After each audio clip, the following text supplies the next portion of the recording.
Alex Gonzaga ibinandera ang kanilang look sa kasal ni Zainab Harake. Isang napaka-espesyal at emosyonal na araw ang naganap noong ika-1 ng Hunyo sa lungsod ng Tagaytay para sa kilalang vlogger at content creator na si Zainab Harake at ang propesyonal na basketbolistang si Bobby Ray Parks Jr. Matapos nilang opisyal na ipagpalit ang kanilang mga sumpaan bilang mag-asawa sa harap ng Diyos, pamilya, at malalapit na kaibigan. Ang nasabing kasalan ay dinaluhan ng ilan sa mga pinakamalapit na tao sa buhay ng magkasintahan.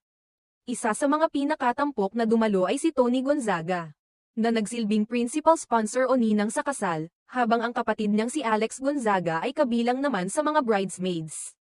Ang presensya ng magkapatid na Gonzaga ay naging highlight para sa maraming tagahanga, lalo na't kilala sila sa kanilang charisma, ganda, at magandang ugnayan bilang magkapatid.